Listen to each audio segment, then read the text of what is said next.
Welcome to Lesson 1 Calendar Time. In this lesson we are going to use calendars to be able to record specific dates. So take a look at this calendar here. First thing you probably should look at is in the top left corner you've got information that tells you what month it is and what year this calendar is showing. So we are looking at the calendar for January 2016. So we've highlighted a date here, this specific day, and we're going to use one method called the metric notation to record that date using numbers. So the date that we're looking at is 2016-01-14. In metric notation, we write down the year, then the month, then the day. For the month and day, we always use 2 digits, and so if it's a smaller number than 10, like this one here, we always put a 0 in front so that there are 2 digits. And 01 means the first month of the year, which is, of course, January.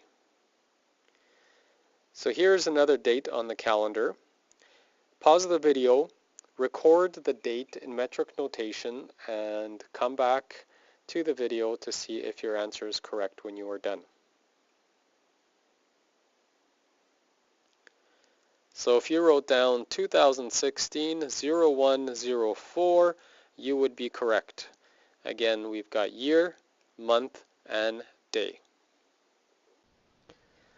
Alright, so let's try another example. We're going to jump in our time machine and go ahead to July 2033.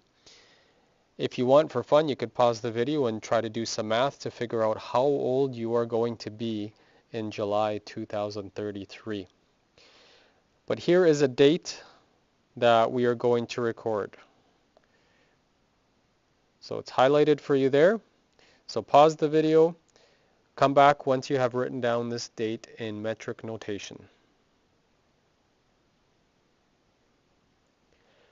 So if you wrote down 2033-07-29, then you are correct. 2033 is the year. July is the 7th month, so we write 07, 29th is the day. Here's a little tool that can help you out with the months. Sometimes we're not quite sure which month of the year is which number, and so a chart like this that's numbered 1 to 12 and has the numbers or the months from January up to December listed right beside can be useful so that you can quickly figure out what the month number is for whatever month you are looking at. So let's try another example together.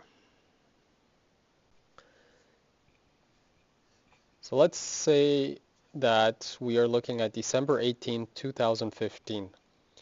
Let's see if you can use metric notation to record this date. So pause the video, come back when you're ready.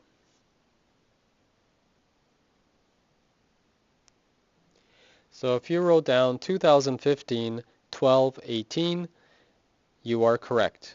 Remember, it's year first, month second, and day last. Let's look at another example. So try this one. 1995-06-30. Record in this sentence using word and numbers what that date is. Pause the video, come back when you're ready.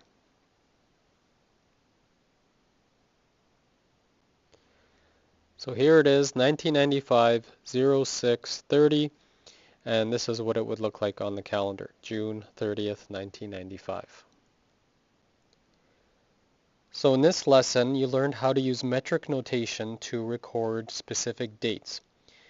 Here's an example. We have 2010-31.